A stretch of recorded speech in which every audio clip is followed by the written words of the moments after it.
Bom dia, Paulo Moura, cientista político, 11 de outubro de 2021. Você sabia que a China está vivendo uma crise energética?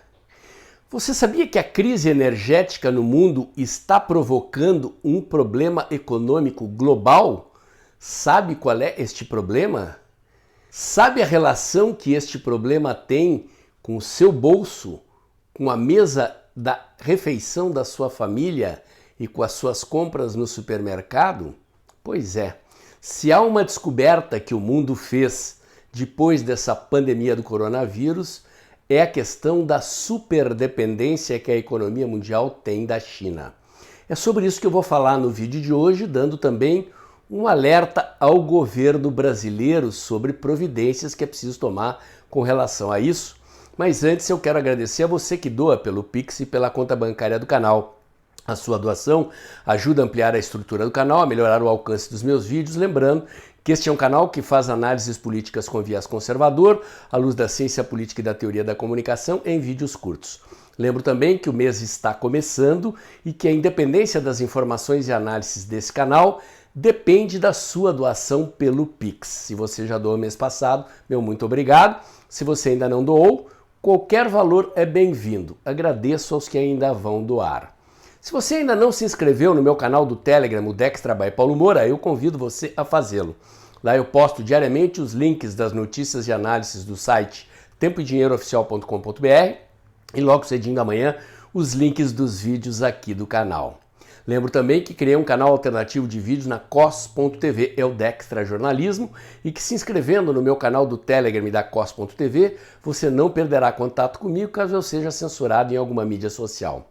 Lembro ainda que de segunda a sexta-feira, entre 1h30 e 2 da tarde, eu faço um comentário político online no canal Tempo e Dinheiro do jornalista João Batista Olive. Vamos lá, gente. Quando o processo de globalização da economia se intensificou, especialmente na década de 80, a economia mundial se reorganizou completamente. Foi a época da formação dos megablocos econômicos, na esteira da formação da Comunidade Europeia, formou-se o Mercosul, formou-se o NAFTA, juntando as economias mexicana, norte-americana e canadense, formaram-se acordos comerciais globais no mercado asiático. Parte deste processo provocou uma reestruturação das empresas no mundo inteiro, um processo amplo de fusões e incorporações, criando grandes corporações empresariais globais. Este foi o sentido, entre outros, da formação desses megablocos econômicos, criar corporações mundiais capazes de operar no mercado global. E houve também um outro processo de reorganização das cadeias produtivas mundiais.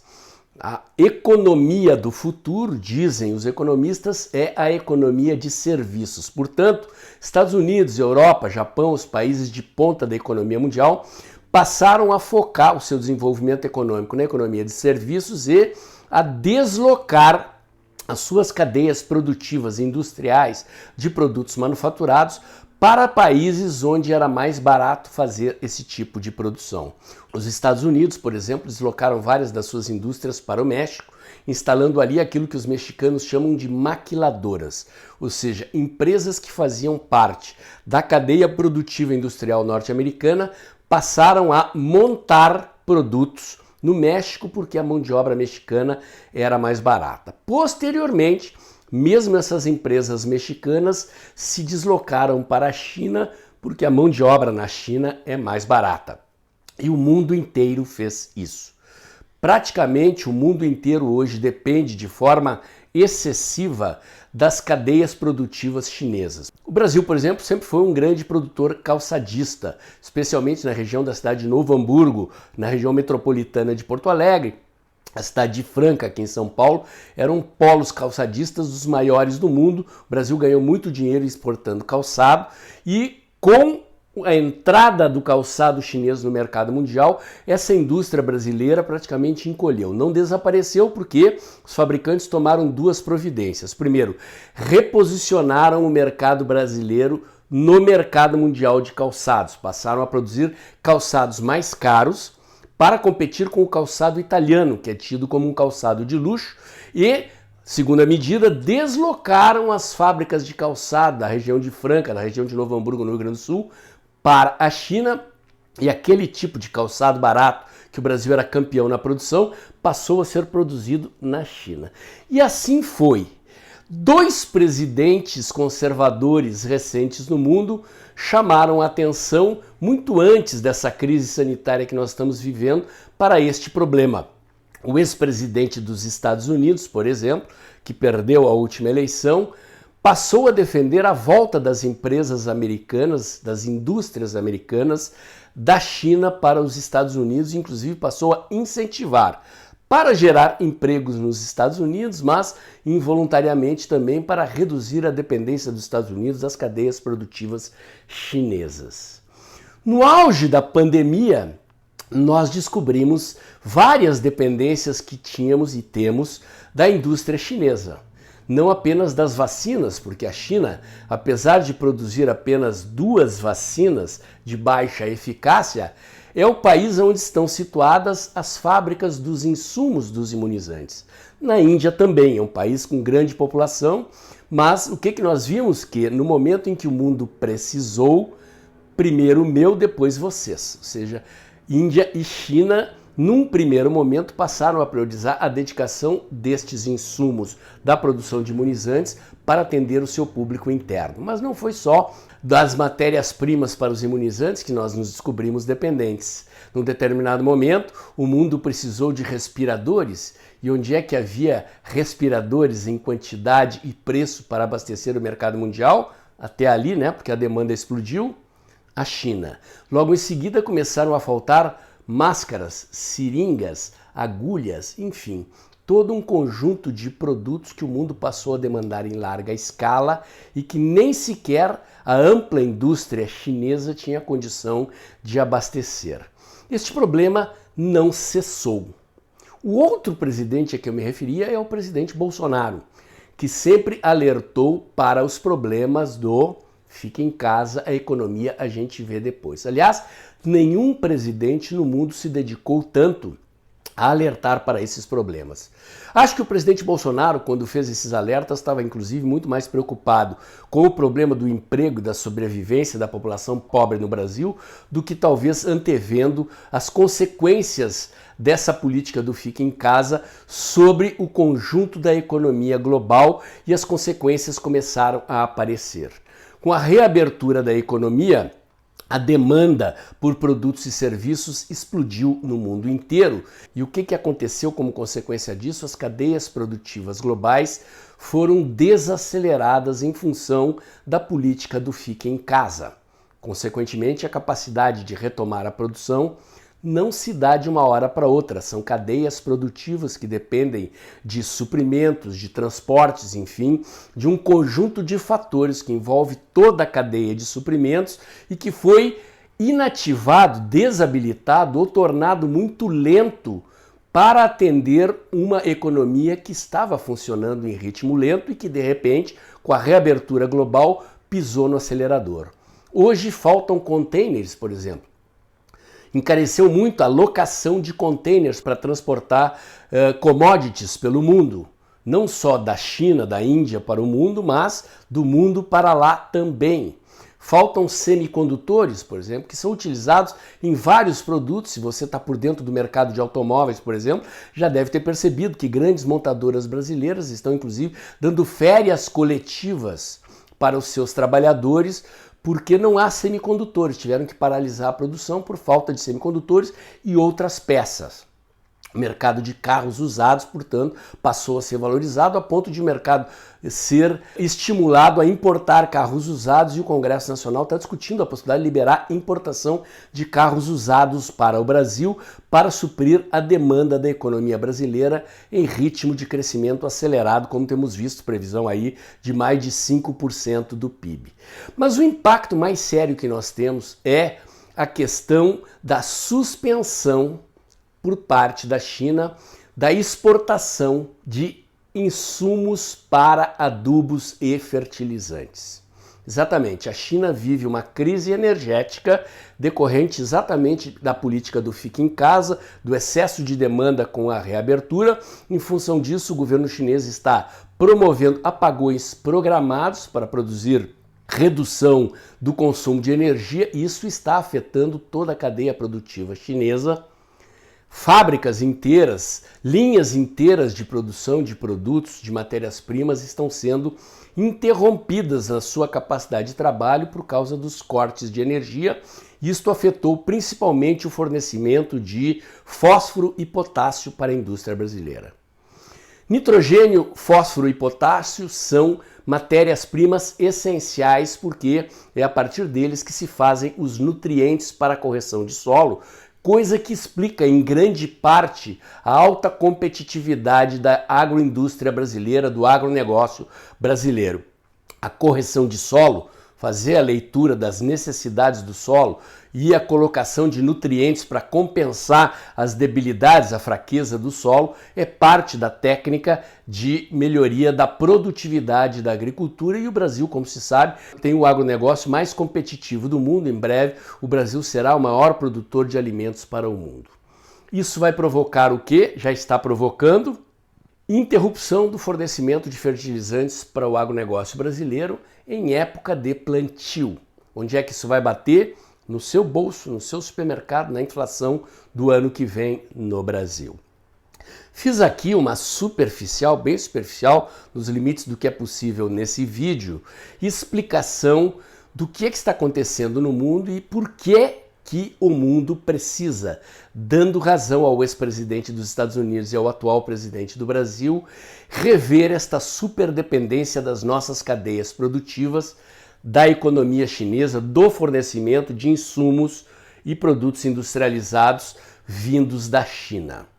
Isto não significa tornar a China um inimigo. O nosso inimigo não é a China, não é o povo chinês, é o Partido Comunista Chinês. É o autoritarismo, é a privação de liberdade que o Partido Comunista Chinês produz. Se os chineses quiserem comprar os nossos produtos, ótimo. Qualquer um que quiser comprar os nossos produtos, ótimo. O mundo precisa de alimentos, o agronegócio brasileiro é altamente competitivo, tem muitos alimentos para fornecer, desde que receba, entre outras coisas, insumos para produzir fertilizantes da China. O Brasil produz, até onde eu pude pesquisar, fósforo e potássio. Temos como produzir potássio e fósforo no Brasil, mas em função do fato de que produzir na China é mais barato, esta produção foi reduzida significativamente no nosso país, e se nós hoje tivéssemos uma produção em escala capaz de suprir o mercado nacional, não estaríamos na mão da economia chinesa como estamos hoje. Por que eu estou fazendo este alerta? Porque aqui entra o papel do governo no planejamento estratégico. No auge da pandemia, eu fiz um vídeo que inclusive foi desmonetizado aqui por causa do assunto, no qual eu falava da dependência que o Brasil tinha dos imunizantes importados, da matéria-prima dos imunizantes importados, e dizia que era uma questão de defesa nacional, de prioridade de defesa nacional, num contexto em que as epidemias vieram para ficar, o mundo globalizado, gente, mercadorias viajando de avião, de navio, em alta intensidade, em alta velocidade pelo mundo inteiro, são vias de transporte também de vírus e, consequentemente, o mundo precisa se preparar para combater as pandemias como um novo elemento presente na economia, na política mundial, e que, então, disse eu naquele vídeo, o presidente Bolsonaro deveria se alertar para a necessidade de o Brasil ser autossuficiente na produção de vacinas. E o governo brasileiro respondeu rapidamente a essa demanda e está construindo a maior fábrica de vacinas da América Latina, ligada ao Biomanguinhos, a Fiocruz, que é a fundação encarregada da produção de imunizantes no Brasil. Até onde eu sei, parece que o Instituto Butantan aqui em São Paulo também está investindo numa grande fábrica de imunizantes. Isto é pensar estrategicamente, enxergar na frente. Se as pandemias vieram para ficar e se no auge dessa pandemia nós nos descobrimos dependentes de matérias-primas vindas da Índia e da China, não poderemos mais ficar dependentes como ficamos ao longo de 2019 e 2020. O mesmo vale para essa questão das cadeias produtivas globais hiperdependentes da China. A questão da falta de fósforo e de potássio para os insumos da agricultura brasileira para a produção de adubos e fertilizantes é estratégica. O Brasil tem um papel na economia mundial, um papel chave, porque as pessoas não podem parar de comer, portanto, quem produz alimentos é estratégico para o mundo. As pessoas pensam que tecnologia é só computador, informática, telecomunicações. O agronegócio brasileiro é altamente tecnológico, em vários sentidos, inclusive na capacidade de utilizar agricultura sustentável, agricultura orgânica, para tornar a economia brasileira mais competitiva no âmbito do agronegócio. Somos hoje um dos maiores produtores de alimentos do mundo, e em breve seremos o maior produtor de alimentos, desde que não dependamos do fornecimento externo de insumos. Isto é um problema? É um problema. Neste momento, com o encarecimento do fósforo e do nitrogênio, possivelmente vai se tornar rentável produzir de novo em escala estes ingredientes no Brasil e, no médio e longo prazo, resolver o problema de abastecimento para a fabricação de fertilizantes no Brasil. Mas e depois, quando a economia se normalizar, vamos continuar dependentes da China? Porque a mão de obra chinesa é mais barata, o produto chinês é mais barato e haverá perda de interesse da iniciativa privada brasileira em produzir estes insumos para a indústria de fertilizantes no Brasil. Aí entra a política, aí entra a estratégia, aí entra o planejamento estratégico dos governos. É preciso olhar para o futuro, se antecipar aos problemas e construir desde já soluções que tornem a economia brasileira autossuficiente na produção daquilo que é essencial para a sobrevivência dos brasileiros e para o sucesso do Brasil na economia mundial. O recado está dado, espero que ele chegue lá no presidente Bolsonaro, nos responsáveis pelo planejamento estratégico do governo brasileiro. Neste momento, é o que é possível fazer, porque reativar um setor da economia que foi inativado ou teve as suas atividades reduzidas por causa da pandemia, por causa do fique em casa e a economia a gente vê depois, leva tempo, não é virar uma chave e tudo que ficou adormecido acorda e começa a operar de novo. São procedimentos sofisticados, investimentos, planejamento que requerem tempo. Infelizmente, vamos pagar este preço na prateleira do supermercado ano que vem. Os produtores rurais brasileiros já estão pagando esse preço ao procurarem insumos para fertilizantes, ao procurarem adubos e fertilizantes químicos aí para melhorar sua produtividade e não encontrarem ou terem que pagar um preço altíssimo para terem aquilo que viabiliza o seu negócio. Tenho dito. Se você gostou desse vídeo, curte, comenta, compartilha, bota o dedãozinho lá, aperta o sininho para o YouTube avisar você quando tem vídeo novo no canal, inscreva-se aqui no meu canal, inscreva-se também no meu canal alternativo do Dextra by Paulo Moura no Telegram, inscreva-se também na cos.tv no canal Dextra Jornalismo. Lembre-se que eu faço um comentário diário de segunda a sexta-feira entre 1h30 e 2 da tarde no canal Tempo e Dinheiro do jornalista João Batista Olive. E se você valoriza a independência deste canal nas informações e análises que fazemos aqui, faz um pix aí, aproveita que o vídeo está acabando, o mês está começando, precisamos faturar, então faz um pix aí. Logo depois da vinheta, abre o aplicativo do seu banco e faça a sua contribuição. Até o próximo vídeo.